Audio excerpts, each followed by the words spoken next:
यहाँ से उपभाग दूसरा स्टार्ट हो गया, और उपभाग दूसरा मतलब केमिस्ट्री के क्वेश्चन आ जाएंगे। 8वां प्रश्न है एंटीमनी है, अब इनमें से एंटीमनी कौन है? धातु, अधातु, उपधातु कि मिश्र धातु? तो देखो जो यहाँ पे एंटीमनी है मेरे प्यारे बच्चों वो है आपका उपधातु। एंटीमनी क्या कहलाता है? उपधातु कहलाता है। सी वाला ऑप्शन राइट आंसर हो जाएगा। 9 वाला प्रश्न देखिए लेड नाइट्रेट का रासायनिक सूत्र। तो लेड नाइट्रेट का रासायनिक सूत्र मेरे प्यारे बच्चों क्या है? PbNO3 कि PbNO3 होल ट्वाइस कि PbNO2 होल ट्वाइस कि PbO। तो लेड नाइट्रेट का जो सूत्र मेरे प्यारे बच्चों होता है वो हो जाएगा आप लोगों का बी वाला ऑप्शन कि PbNO3 होल ट्वाइस। ठीक है, बी वाला ऑप्शन राइट आंसर हो जाएगा लेड नाइट्रेट का सूत्र। इसके बाद देखो 10वां प्रश्न क्या है कि निम्नलिखित में से असंतृप्त हाइड्रोकार्बन है। तो असंतृप्त हाइड्रोकार्बन मेरे प्यारे बच्चों कौन है इसमें से? तो जो 1:2 का रेशियो बनाए उसे बोलते हैं असंतृप्त हाइड्रोकार्बन। तो इसको अगर बनाएंगे तो 2 × 2 2 3 6 1:3 का बना दिया तो ये तो होगा नहीं। इसको देखेंगे तो 2 × 2 2 दूनी के 4 बिल्कुल बी वाला ऑप्शन सही हो जाएगा। C2H4 जो है वो आपका असंतृप्त हाइड्रोकार्बन है। इसके बाद 11वां प्रश्न देखो प्रोपेनल में क्रियात्मक समूह है। तो प्रोपेनल में क्रियात्मक समूह है मेरे प्यारे बच्चों सिंगल बॉन्ड CHO एल्डिहाइड। ये वाला ऑप्शन जो है राइट आंसर हो जाएगा। इतने सिंपल सिंपल क्वेश्चन है। 12वां है कि एसिटिक अम्ल का IUPAC नाम है। तो एसिटिक अम्ल का IUPAC नाम क्या होता है? एसिटिक अम्ल तो ये तो कभी नहीं होगा। एथेनोइक अम्ल होता है कि आपका मेथेनोइक अम्ल होता है कि प्रोपेनोइक अम्ल होता है? ठीक है, सबको मालूम है कि एसिटिक अम्ल का IUPAC नाम जो है एथेनोइक अम्ल होता है। बी वाला ऑप्शन जो है राइट आंसर हो जाएगा। इसके बाद 13वां प्रश्न देखो क्या दिया हुआ है कि एक तत्व के क्लोराइड का सूत्र जो है MCl2 है। एक तत्व के क्लोराइड का सूत्र MCl2 है। उसके अगर हम ऑक्साइड का सूत्र पूछें तो उसके ऑक्साइड का सूत्र क्या होगा मेरे प्यारे बच्चों? तो MO होगा। उसके ऑक्साइड का सूत्र क्या होगा? MO। बी वाला ऑप्शन जो है राइट आंसर हो जाएगा।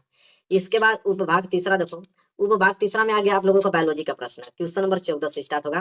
निम्नलिखित में कौन सा उत्पादक है? बताओ, चिड़िया, जंगली जानवर, पालतू जानवर की हरे पौधे? बताना है कि कौन सा उत्पादक है। तो उत्पादक मेरे प्यारे बच्चों कौन है? तो हरे पौधे।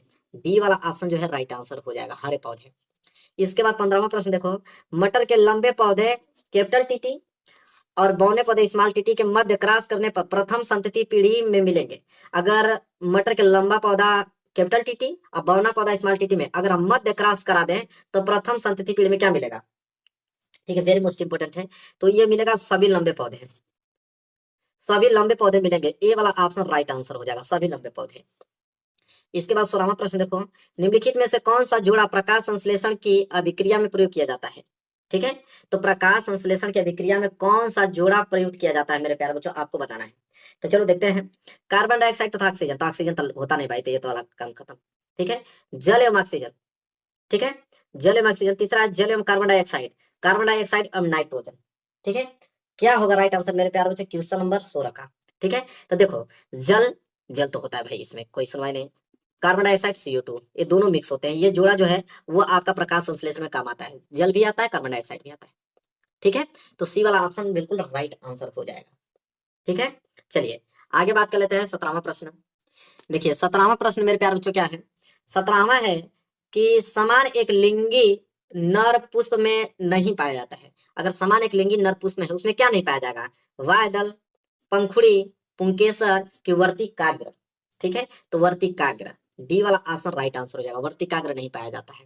18वां देखो, इंसुलिन स्रावित होता है। तो देखो इंसुलिन स्रावित होता है थायराइड ग्रंथि द्वारा होता है कि अग्नाशय द्वारा होता है कि पीयूष ग्रंथि द्वारा कि वृषण द्वारा? किनके द्वारा जो है इंसुलिन स्रावित होता है मेरे प्यारे बच्चों? वो है अग्नाशय द्वारा। बी वाला ऑप्शन राइट आंसर हो जाएगा, अग्नाशय द्वारा। 19वां देखो, जैव विकासवाद के सिद्धांत को प्रतिपादित किया था, मतलब जैव विकास जो सिद्धांत था उसको कौन प्रतिपादित किया था? चार्ल्स डार्विन ने किया था कि ग्रेगर जॉन मेंडल ने? अमृता देवी बिश्नोई ने किया था कि स्टनले एल मिलर ने किया था? मतलब कौन किया था?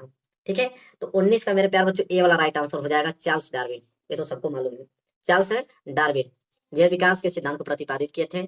20वां है कि जीवाश्म ईंधन जलने पर देता है। अगर जीवाश्म ईंधन को जलाएंगे तो क्या देगा वो? कार्बन के ऑक्साइड देगा कि नाइट्रोजन के ऑक्साइड देगा कि सल्फर के ऑक्साइड देगा कि उपयुक्त सभी? देखो जीवाश्म ईंधनों को जब हम लोग जलाते हैं तो उपयुक्त सभी देता है, कार्बन के भी ऑक्साइड, नाइट्रोजन के भी ऑक्साइड, साथ ही साथ सल्फर के भी ऑक्साइड देता है, इसलिए उपयुक्त तो सभी हो जाएगा। तो ये तो 20 नंबर के ऑब्जेक्टिव थे। यहाँ से आपका खंड ब स्टार्ट होता है, वर्णनात्मक प्रश्न। इसमें भी उपभाग पहला आएगा, पहले फिजिक्स के क्वेश्चन आएंगे। देखो पहला प्रश्न क्या दिया हुआ है कि एक अवतल दर्पण से किसी वस्तु का आभासी प्रतिबिंब प्राप्त करने के लिए किरण आरेख बनाइए और इस दर्पण का कोई एक उपयोग लिखिए। देखिए बहुत सिंपल है, 4 नंबर किरण आरेख बताना है कि अगर किसी वस्तु को आभासी प्रतिबिंब देखना है तो हम अवतल दर्पण में किसी वस्तु को कहाँ रखेंगे। ठीक है। इसके बाद दूसरा है कि किसी प्रिज्म से श्वेत प्रकाश का वर्ण विक्षेपण का चित्र बताए। अब बताओ, ये तो इतना ज्यादा सिंपल है कि अगर प्रिज्म से प्रकाश की किरण जा रही है तो 7 रंगों में विभक्त हो जाएगी, उनको वर्ण विक्षेपण बताना, उनके रंगों का नाम लिखना है। तीसरा है कि ओम का नियम क्या है, तो सबको मालूम है कि विद्युत परिपथ की सहायता से नियम को हमें सत्यापन करना है, 4 नंबर के लिए है ओम का नियम।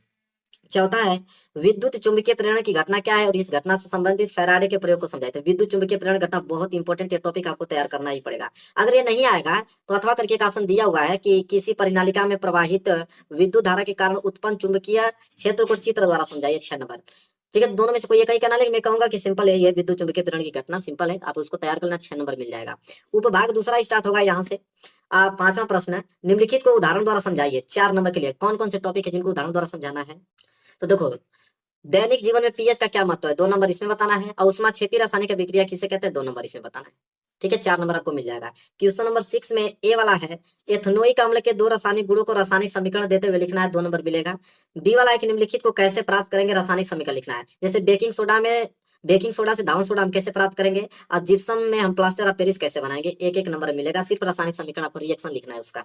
7वां एक निम्नलिखित की व्याख्या कीजिए, 6 नंबर का प्रश्न है। 3 दिया है, जैसे साबुन की निर्मल क्रिया क्या होती है, 2 नंबर। निस्तापन तथा भर्जन में अंतर बता दो, 2 नंबर। धातुओं की सक्रियता श्रेणी किसे कहते हैं, 2 नंबर। तो 6 नंबर आपको मिल जाएगा। अगर ये 6 नंबर वाला नहीं करते हो तो अथवा करके एक और दिया है कि संकलन अभिक्रिया को उदाहरण द्वारा समझाइए, ये 2 नंबर दे देगा। आधुनिक आवर्त सारणी की विशेषता लिखिए, ये 2 नंबर आपको दे देगा। या सीनाबार में मरकरी प्राप्त करने की रासायनिक समीकरण, ये 2 नंबर दे देगा। मतलब दोनों में से या तो ये तीनों कर दो या तो आप ये तीनों कर दो, दोनों में से कोई एक ही करना है आप लोगों को।